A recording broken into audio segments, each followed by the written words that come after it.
Vamos a darle la bienvenida a nuestro siguiente invitado, quien nos hablará del impacto que tendrá la revolución digital en el sistema de educación. Tenemos el honor de contar con la presencia del secretario de Educación, el maestro Otto Granados Roldán, a quien le damos la más cordial bienvenida a este escenario.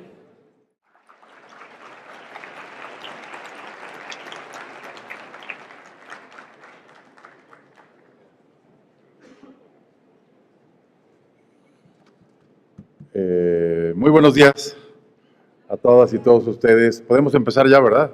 No hay ningún protocolo, ni mucho menos, ¿verdad?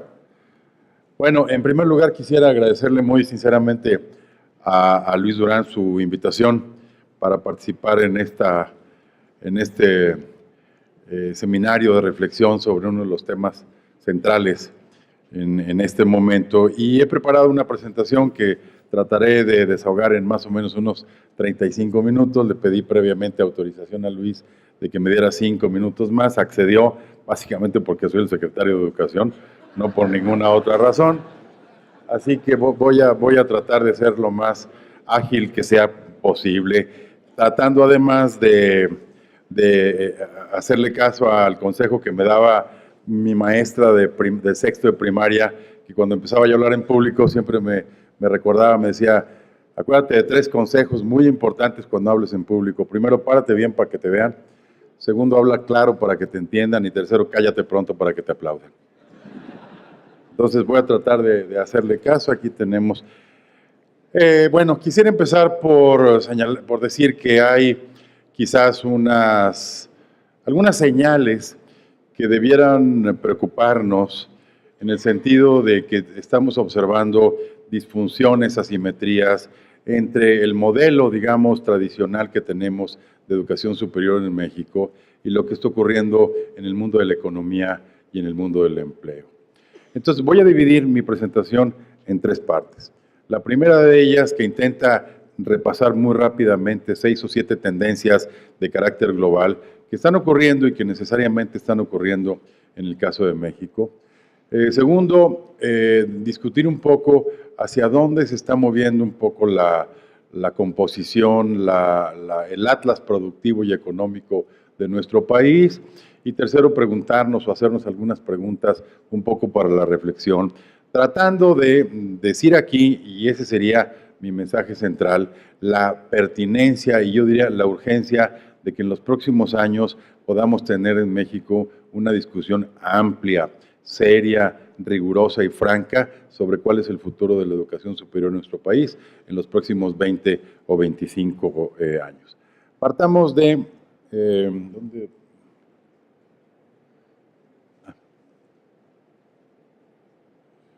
Pues no. ¿Ya? Partamos de algunas preguntas sobre las cuales me gustaría... ¿Está pasando esto? Respecto de las cuales me gustaría partir, que es en primer lugar observar o tratar de observar si hay un cambio de tendencias. Estas 6 o 7 que yo voy a comentar muy rápidamente. Segundo, cómo viene o cómo está cambiando el mercado de trabajo. Los últimos datos nos muestran algunas señales que son importantes de tener en cuenta. Y cuál es, por lo tanto, el tipo de educación o el tipo de educación superior específicamente que debiéramos tener para qué economía como la que México, como quiera que sea, ha construido a lo largo de los últimos 20 años. La primera de ellas es que evidentemente hay algunas tendencias que están marcando un poco lo que el inicio del siglo XXI en nuestro país y en el mundo. La primera de ellas es que, recordemos, no ha cambiado, la estructura, los fundamentals en ese sentido siguen siendo más o menos los mismos, en el sentido de que son las personas las que alimentan las economías con trabajo y con consumo. Segundo lugar, hay una población en por lo menos 50 de los países más pobres que aumenta dramáticamente. Tercera, hay un fenómeno clarísimo ya de emigración rural y de inmigración urbana que nos ha cambiado la composición, la fisonomía de las ciudades en las que vivimos. En 1956, el año en que yo nací, había 3 grandes zonas metropolitanas nada más, que eran la Ciudad de México, Monterrey y Guadalajara. Hoy tenemos 59 zonas metropolitanas. En el mismo año en que yo nací, no tengo ningún pudor en reconocerlo, Hace 61 años, el 20% de la población vivía en zonas urbanas, el 80% en zonas rurales y semirurales. Hoy es exactamente al revés. Y finalmente, las tasas de fertilidad, la población económicamente activa también ha ido a la baja, particularmente en el mundo desarrollado o altamente desarrollado. Entonces, la primera conclusión es que la gente seguirá yendo a donde haya trabajo. Las tendencias migratorias dentro de México, interestatales como en el mundo, siguen siendo muy claras en esa dirección. Y la otra es que el trabajo irá a donde haya gente. La cuestión es preguntarse qué tipo de trabajo para qué tipo de personal o de personas estamos necesitando. Cuando estaba preparando esta presentación el sábado pasado, consulté más o menos servicio que ustedes conocen de estadísticas globales para ver ese día más o menos cuánta gente estaban haciendo y demás. Bueno, no repasaré todas las cifras, pero el saldo neto es que este mismo año del 2018 tendremos poco más de 26 millones de personas en el mundo que se añaden a una población ya de por sí bastante robusta de 7.618 millones de habitantes que poblamos este planeta. La segunda tendencia es que por razones muy diversas, que van incluso desde el tema de urbanización que ya mencioné, la mejoría en ciertos patrones de salud, etcétera, etcétera, nuestra esperanza de vida es cada vez mayor. En el caso, por ejemplo, de América Latina, estimamos que tendremos unos 800 millones. Los pronósticos varían, pero no varían demasiado, 15, 20 millones para arriba o para abajo, pero tendremos aproximadamente unos 800 millones de personas en el año 2050 y con una esperanza de vida que va crecientemente en aumento. No hablaré del caso de Japón, que quizás es el más longevo, pero sí en el caso de México, donde la esperanza de vida debe andar sobre 78 años en el caso de las mujeres, 72, 73 años en el caso de los hombres. Las mujeres van a vivir más, lo cual es una muy buena noticia.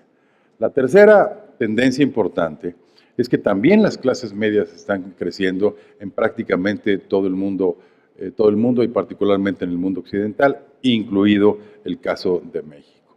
La última proyección o los últimos datos que hizo, por ejemplo, Brookings Institution a ese respecto nos muestran muy claramente en el caso, déjenme ver si este señalizador sirve de algo, no, porque es una pantalla digital, en donde vemos muy claramente que la proporción del segmento de clases medias respecto de la población total está creciendo de una manera muy importante.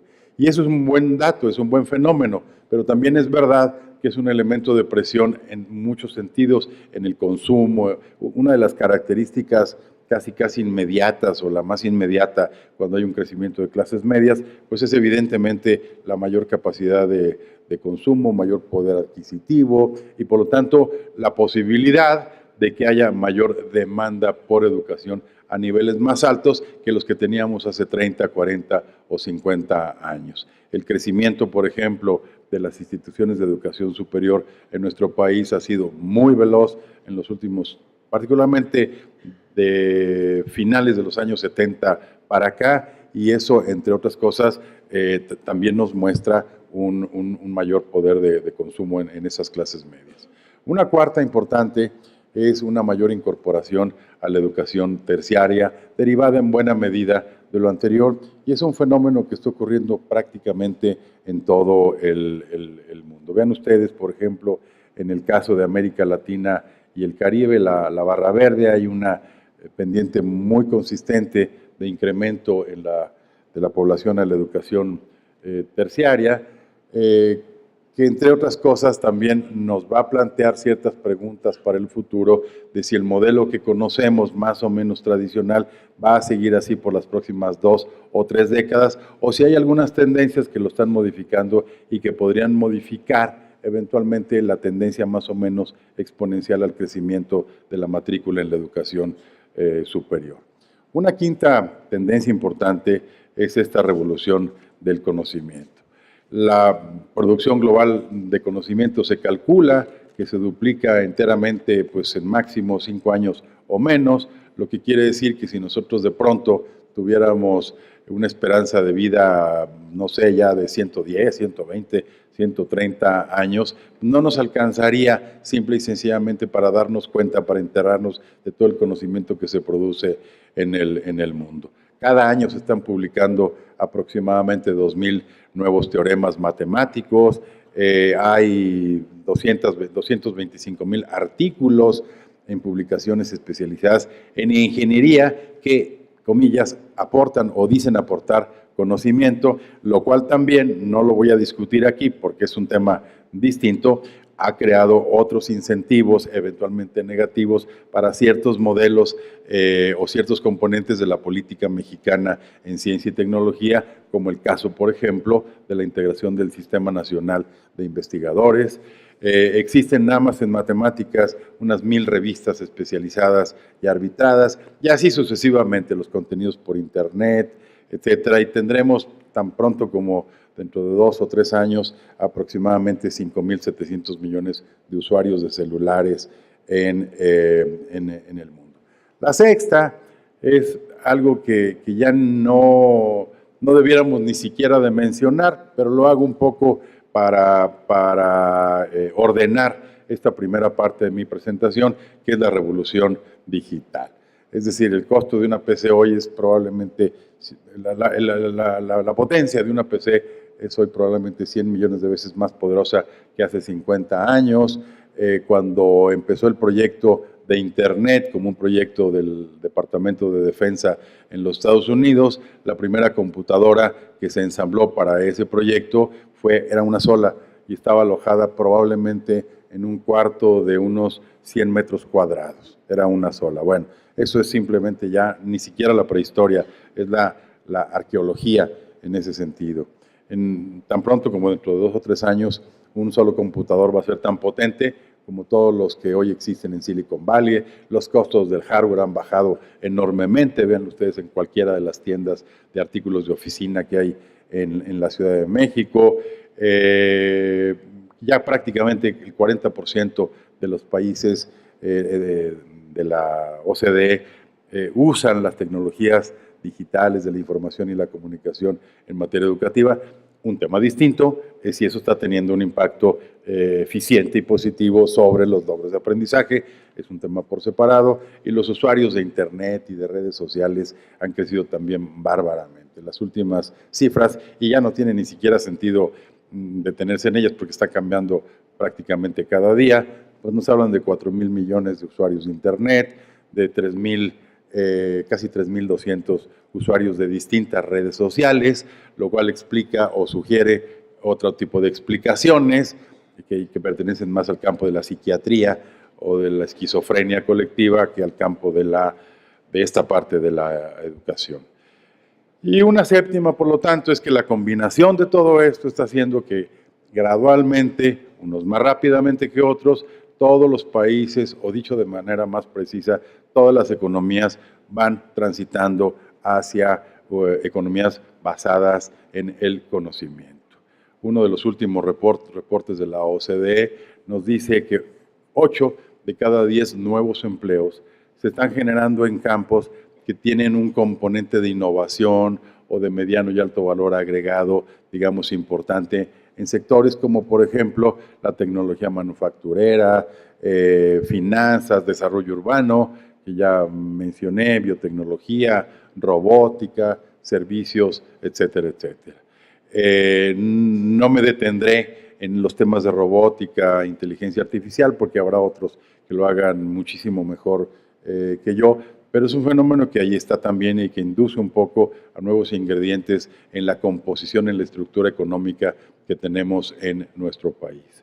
Como ustedes saben, en México, en la zona metropolitana de la Ciudad de México con el Estado de México, hay un centro de distribución de Amazon, por ejemplo. En Cuautitlán, si mal no recuerdo, en Tlalnepantla, por allí.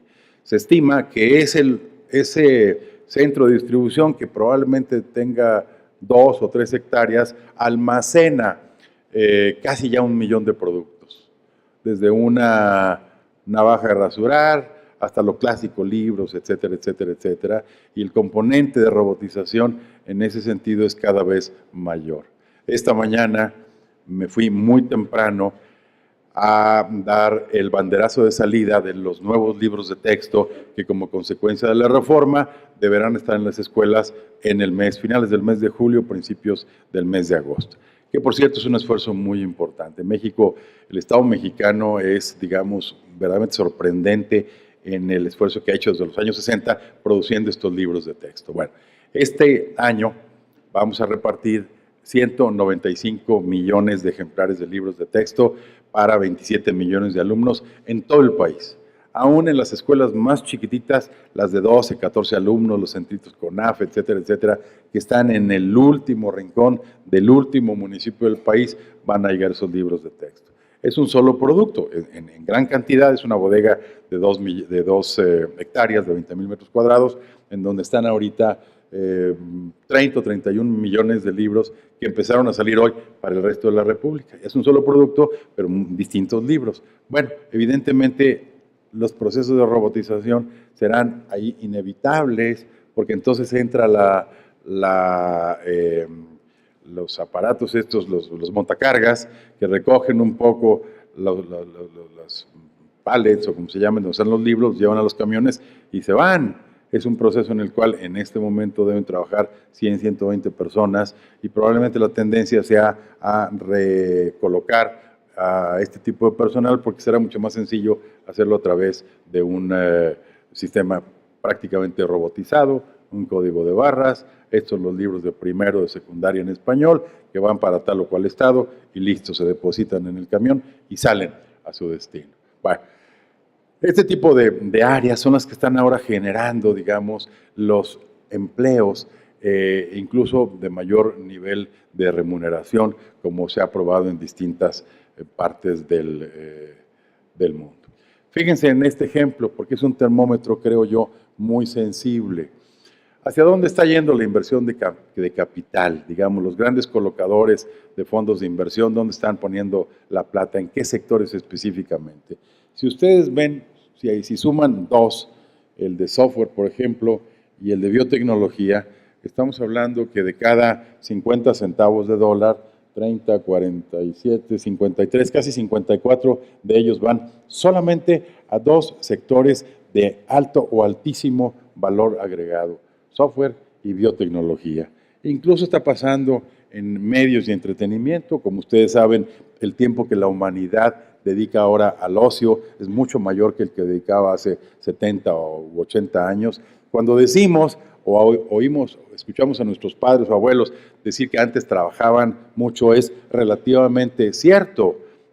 Probablemente en 1890, en 1900, una persona promedio trabajaba quizás unas 2.100, 2.200 horas al año. Hoy trabajamos aproximadamente 1.750 horas al año. Entonces, este tema de que trabajamos más no es exactamente cierto. Cuando el señor Luis Durán o don Bernardo González Arechiga me los encuentro y me dicen que trabajan mucho, pues tiendo a no creerles porque la estadística no me ayuda para que yo les crea. Pues en suma, ¿qué tenemos? Una población en aumento, ojo, en mayor edad productiva, más longeva y además con un cuarto fenómeno, poquito menos acentuado en México, pero ya en otros países mucho más acentuado, con retiros más tardíos. Segundo, cambios vertiginosos en el conocimiento, en las tecnologías, en el empleo, en la robotización. Tercero, mucho mayor oferta de egresados de instituciones de educación superior y la consecuencia es más competencia por todo. Por los empleos, por los lugares, por la vivienda, por la salud, por los espacios viales, por la movilidad en las ciudades, por cualquiera de estos temas. Por lo tanto, y entro a la segunda parte de mi presentación, ¿cuáles son hoy las claves, digamos, del nuevo modelo entre la educación, la economía y el empleo? Tendemos todavía a pensar que los niveles de egreso de las universidades de una licenciatura son más o menos rutinarios, exponenciales, que tienen un crecimiento más o menos normal. Eso es parcialmente cierto. El tema ahora es si la no solamente el crecimiento económico, sino también la composición de la economía, está teniendo o abriendo espacio para absorber a esos egresados que hoy salen de nuestras universidades. Lo que yo diría es que ahora hay un nuevo rompecabezas que tenemos que alinear en México en los próximos años para poder empatar y crear sinergias positivas entre estos tres componentes del desarrollo integral: la economía, la composición de la economía, la educación en términos de orientación, de calidad y por supuesto el empleo, que están compuestos en primer lugar por poder añadir mucho mayor valor agregado a los bienes y servicios que produce la economía mexicana. Segundo, el poder incrementar nuestra productividad. Como ustedes saben, este ha sido un desafío, un reto muy complicado en los últimos 30, 35 años. Nuestros niveles de productividad se han mantenido estoy hablando de productividad total de los factores, se han mantenido más o menos estables en torno al 2.2, 2.4% aproximadamente en el mejor de los casos. Los componentes de I+D en lo que produce la economía y lo que hacen las universidades, el componente tecnológico, de tal manera que nos arroje dos entregables o dos resultados importantes. Uno, el mejorar nuestros niveles de competitividad y segundo, nuestros niveles de innovación y de crecimiento. Por lo tanto, entonces, estos tres componentes, primero la productividad, que está creciendo en todas partes, esta historia que veíamos hace 20 años, por ejemplo, de que los niveles tan veloces de crecimiento de China estaban basados en un mercado laboral muy imperfecto o en la producción de bienes de consumo de muy bajo valor agregado, sombrillas, zapatillas, muchas de estas cosas que todavía se encuentran en el centro de la ciudad, ya no es necesariamente cierto, o por lo menos no lo es en las dimensiones que lo podíamos haber medido hace 20 o 25 años, porque va creciendo bárbaramente.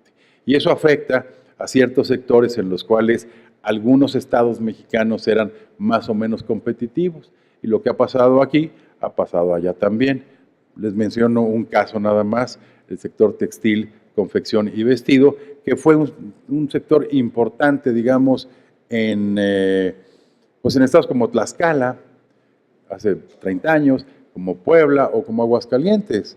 Esos migraron y se fueron a otros estados de menor desarrollo relativo, igual que ha pasado en China, a donde se han ido entonces ahora a lugares como Vietnam mismo, Tailandia, Burma, cualquiera de estos que ahora van, son los que están haciendo un poco la maquila de muchos de los productos del sector textil, confección y vestido. El segundo elemento, dijimos primero la productividad, segundo, la innovación y la generación de conocimientos. Todos los años, como ustedes bien lo saben, se publica en un esfuerzo de distintas organizaciones, liderado por la organización, la OMPI, la Organización Mundial de la Propiedad Industrial, un reporte sobre innovación. ¿Cuáles son los países a nivel mundial, como son los casos de Suiza, de Suecia, de los Países Bajos, que son los líderes en innovación en una escala que el índice determina, y luego cuáles son a nivel regional, el caso de Europa, etcétera? Si se fijan en el caso de América Latina, básicamente son tres: el caso de Chile, el caso de Costa Rica y el caso de México. Pero cuando veamos los puntajes, y ahorita lo voy a mostrar en la siguiente, no pasemos esta todavía, lo van a medir de manera más puntual. En el caso de América Latina y el Caribe, sí, ciertamente Chile sale como el primer lugar en el índice mundial de innovación, pero al final del día, si ustedes analizan el atlas de su complejidad productiva, su economía sigue estando muy basada en commodities, algunos de ellos con un poquito de valor agregado, por ejemplo, productos mineros, cobre y derivados, por ejemplo, productos piscícolas, salmón, harina de pescado, por ejemplo, vinos, etcétera, etcétera. El caso de Costa Rica es un caso un poquito singular que aparece en el segundo lugar en el ranking regional, pero por una razón que con el tiempo cambió un poquito. Como ustedes saben, hace, 20 años o 25 años, Intel puso su centro de fabricación y un centro de diseño en San José, Costa Rica. Eso tuvo como impacto de que Intel empezara a requerir un tipo de capital humano más sofisticado, más calificado, y empezaron a formarlo en las universidades de Costa Rica. Cuando Intel decide llevarse la parte manufacturera a Asia, no recuerdo exactamente a qué parte de Asia, lo que sí dejó en Costa Rica fue el centro de diseño, que es, digamos, donde están los ingenieros, los diseñadores, los investigadores y demás, que es una parte pequeña, que es lo que explica la posición de Costa Rica en el ranking regional. Y luego el caso de México, que ahorita hablaremos. Por lo tanto, entonces, si lo comparamos, vean ustedes, digamos, cómo está el atlas de esa complejidad productiva. En el caso de Suiza, que casualmente es el líder mundial en innovación, en donde alcanza un índice de 2.60 de complejidad económica. Este atlas, que ustedes lo conocen seguramente, que desarrolló Ricardo Hausmann, con un proyecto entre Harvard y el MIT, lo que mide es qué tan compleja es ya la estructura económica de un país. No es lo mismo hacer mermelada de guayaba que hacer microchips o cualquiera de estas cosas muchísimo más sofisticadas que requirieron un trabajo de innovación, de investigación muy sofisticado y muy elaborado. Si ustedes se fijan en el caso de Suiza, que tiene un índice de complejidad económica de 2.60, exporta menos que México. México exportó el año pasado casi 400,000 millones de dólares. En el año en que está este gráfico, que fue 2015 o 2016, eran 373,000. Pero lo importante quizás, por supuesto, seguir exportando a esos volúmenes, pero hacer productos de mucho mayor componente de innovación y de mucho mayor valor agregado, como son los casos de los países líderes en esta materia, Suiza en primerísimo lugar. Cuando uno va, por ejemplo, y visita el laboratorio que tienen Nestlé en Suiza, en Vevey, uno se asombra realmente, tienen 400 investigadores de primerísimo nivel probando cualquier tipo de productos. Han diseñado, por ejemplo, un estómago artificial con el cual prueban, no sé, las papillas, el yogurt, para ver cómo reaccionan en distintas edades, bebés, personas mayores, etcétera, etcétera, o muy mayores. Esas ya no les prueban nada, pues ya van de salida. Pero bueno, los bebés y estas edades más abajo, evidentemente, que son centrales. Entonces, ¿qué es lo que nos sugiere todo esto? Y este es el punto, desde mi punto de vista, más preocupante, o sobre el que debiéramos poner más atención. Primero, que la educación y las tendencias económicas pueden y deben generar un círculo virtuoso y mucho mejor inserción laboral en la medida en que ambos carriles estén crecientemente alineados. En segundo lugar, si las economías buscan mayor valor agregado, para crecer en este sentido, van a necesitar un capital humano distinto, o sea, mucho mejor formado, de mucho mayor calidad en las disciplinas o en las áreas que específicamente pueden parecer prometedoras en ese sentido. Van a tener que formarlo esos países o esas economías, o este va a venir de otro lado. Todavía en vida de Helmut Kohl, el antiguo canciller de Alemania en los años 80 y la primera parte de los 90, para el crecimiento del sector digital de tecnologías de la información en Alemania, requerían mano de obra, requerían contratar 20 o 30,000 técnicos medios, digamos, para este sector que estaba impulsando Alemania en ese momento, y los tuvieron que importar centralmente de la India, porque tenían dos habilidades centrales, una esa misma, y la segunda hablaban inglés. De manera tal que si ciertos polos de atracción industrial o de desarrollo manufacturero en México más sofisticados van a ir creciendo, van a tener que importar mano de obra de otros lados. Pienso, por ejemplo, en un caso específico, que es el de Aguascalientes. Aguascalientes hoy tiene más o menos ¿qué será? 37, 38% del PIB estatal concentrado en el sector automotriz, en el clúster automotriz, porque ahí está Nissan, está Daimler y están un montón de proveedores de autopartes. Bueno, en buena medida, o una buena parte de la mano de obra calificada que está en el clúster automotriz ha venido de fuera. Alguna se ha ido formando, pero todavía ha requerido más de fuera. Lo mismo ha pasado en el clúster automotriz de Puebla, No sé exactamente lo que está pasando en el clúster aeroespacial de Querétaro, de Chihuahua, pero es posible. Bueno, eso que pasa a nivel interestatal pasa también a nivel global.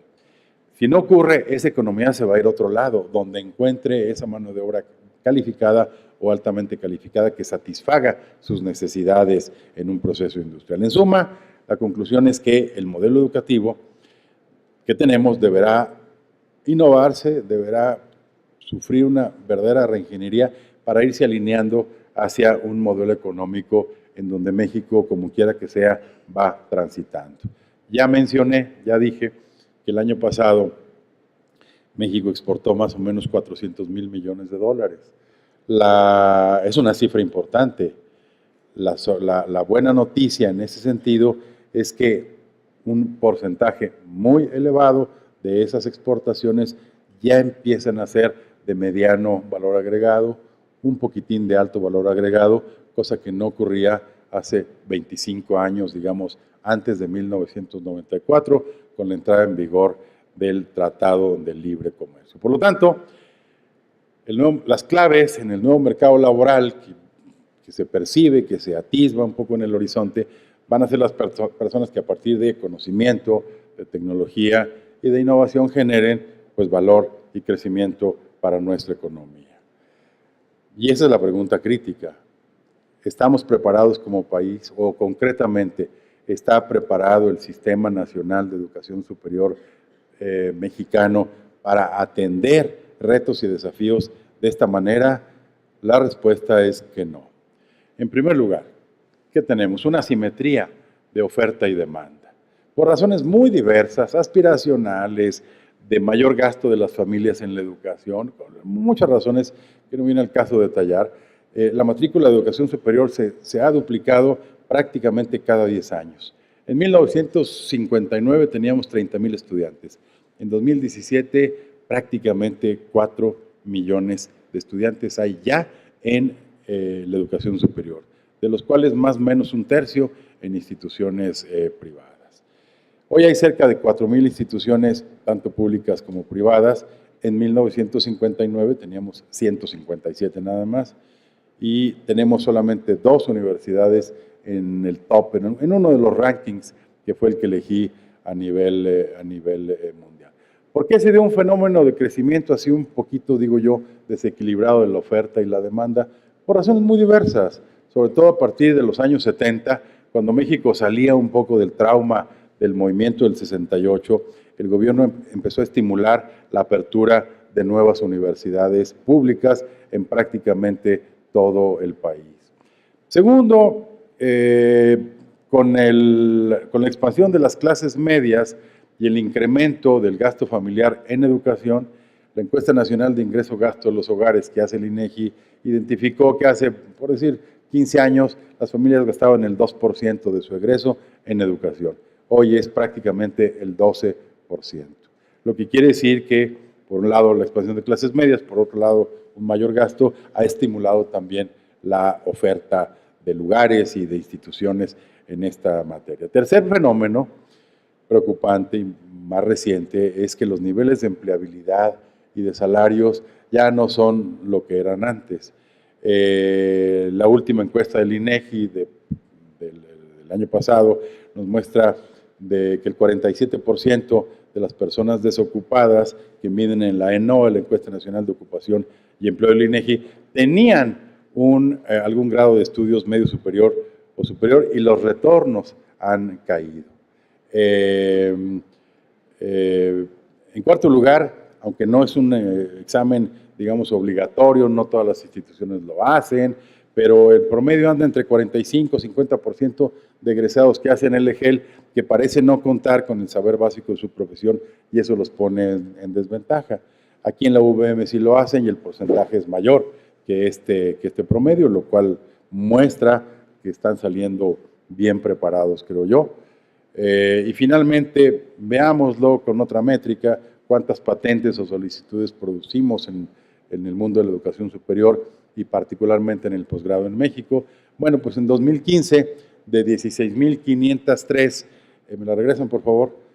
de 16.503 solicitudes de patentes, solamente 1.060, ojo, 1.060 fueron hechas por mexicanos. El resto fueron hechas en México, pero por residentes, por investigadores residentes en México, por muy distintas disciplinas. Y de esas, de las 1.060 producidas, 1.012 las concentraron tan solo 6 instituciones de educación superior, 5 públicas y una privada. Por lo tanto, no digo que sea el evangelio, pero sí es un indicador muy importante de innovación en un país, pues la cifra es, digamos, dramática. Primero, ¿cuántas universidades tenemos en el top mundial? Pues tenemos básicamente 2, la Autónoma en el 128 y el TEC de Monterrey en el 206, y luego ya después del 600 vienen muchas más. Este es uno de los rankings, el QS, hay otros más, etcétera, etcétera. Y hay ciertamente en el mundo académico una discusión sobre la valía de estos rankings. Si es verdad que en muy distintas partes del mundo y algunas universidades ensamblan departamentos única y exclusivamente especializados en los rankings.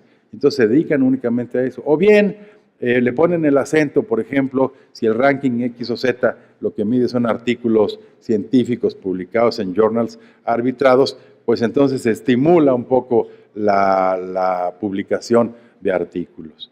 No voy a decir el nombre de cuál universidad, es una universidad pública muy prestigiada, que por ejemplo, entre 1984, cuando se creó el Sistema Nacional de Investigadores, mantuvo más o menos los siguientes, que serán 10, 12 años, una producción de artículos más o menos estables, entre 30 y 40 artículos por año. Y de pronto en 1994, 96, da un enorme brinco de 30, 40 artículos que venían publicando sus investigadores al año a algo así por arriba de 100. No es explicable. No es explicable. O sea, no tiene una lógica que de pronto, ustedes saben, digo, quien esté o haya estado en el mundo de la investigación sabe que no es aumentar la producción de donas de Bimbo, que pueden hacer más. No, es un proceso más gradual. Pero entonces quiere decir que en algunos casos podrían algunos de estos rankings ser discutibles, lo acepto. Pero en términos generales, la primera fotografía o la fotografía así no muy granulada, pues nos dice que no tenemos un número importante de universidades de investigación, de conocimiento, que ayuden a esa transición de la economía. Por muchas razones, tenemos ciertamente muchas universidades.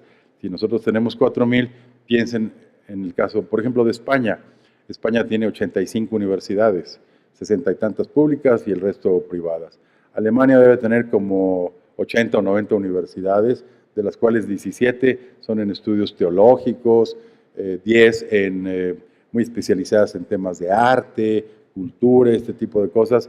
Pero entonces hay un fenómeno que sí nos debe llamar la atención de cómo un país como Alemania o uno como España tiene un número que es el 5% o algo así de las que tenemos en México. Con poblaciones, nosotros tenemos 125, Alemania debe tener 84, 86 millones de habitantes. Entonces, aunque hay una diferencia en población, la diferencia entre el número de universidades es bárbara. Segundo, las economías del conocimiento suelen tener al menos 4 universidades de investigación.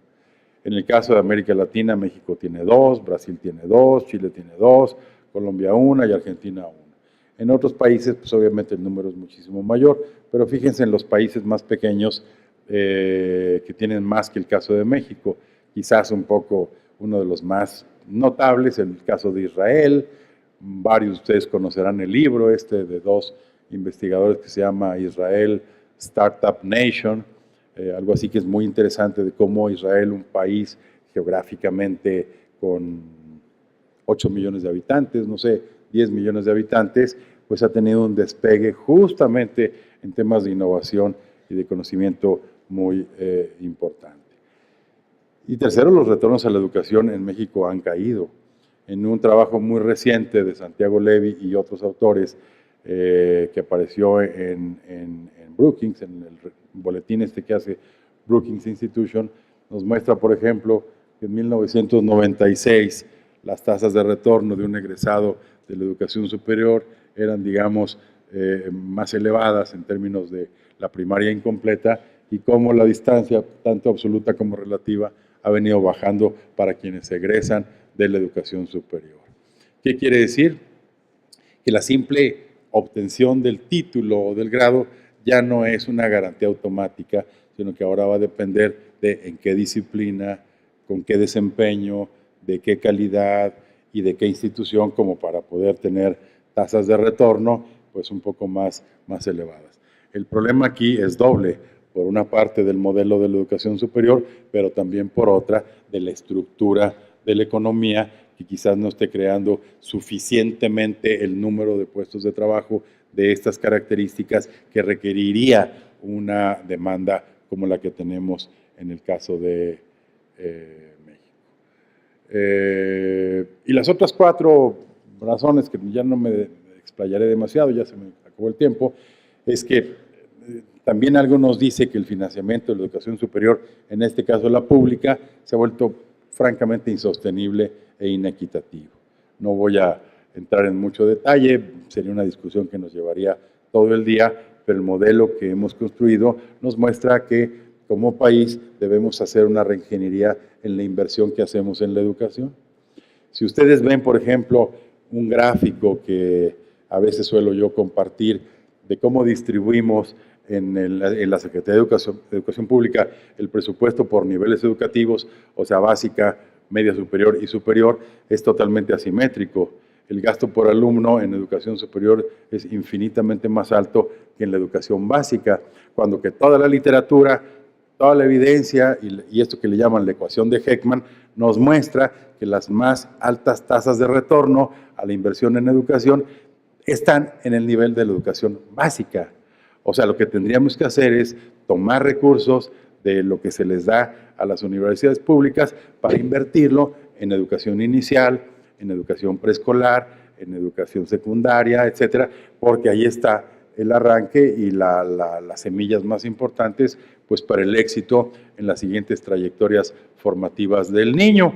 Pero como siempre lo digo y lo repito aquí, como los niños no tienen la capacidad de voz ni de cabildeo en el Congreso para pelear su presupuesto que tienen los rectores, pues entonces el resultado es asimétrico.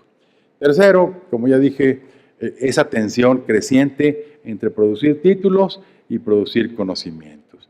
Y cuarto es que los nuevos perfiles de la economía y del empleo se van a ir colisionando cada vez más con las necesidades y los intereses particulares de los estudiantes, lo cual a futuro, en el mediano plazo, 25, 30 años, nos va a cambiar la estructura tradicional que tenemos de una malla curricular, 50, 52 materias, 4 o 5 años, etcétera, etcétera, hacia nuevas formas de adquisición de conocimientos e información que nos prepare para el desempeño profesional. Bueno, termino ya con 3 o 4 conclusiones, 5.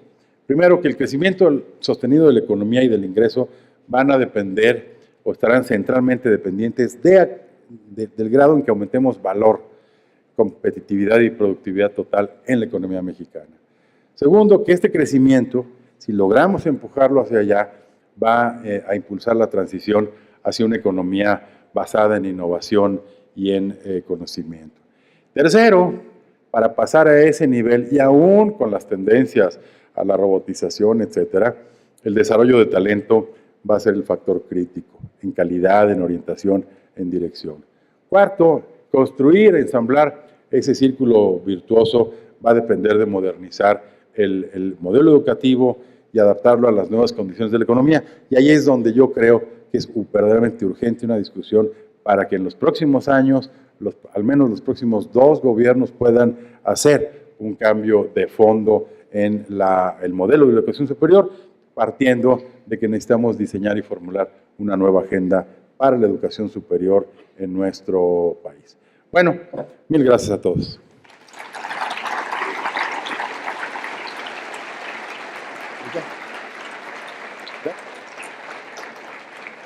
Gracias. quisiera, a nombre de la universidad, darle al secretario de Educación, doctor Bernardo Roldán, las gracias por estar aquí el día de hoy con nosotros y muchísimas gracias, secretario. Gracias, Bernardo, muy amable. Está en su casa. Gracias.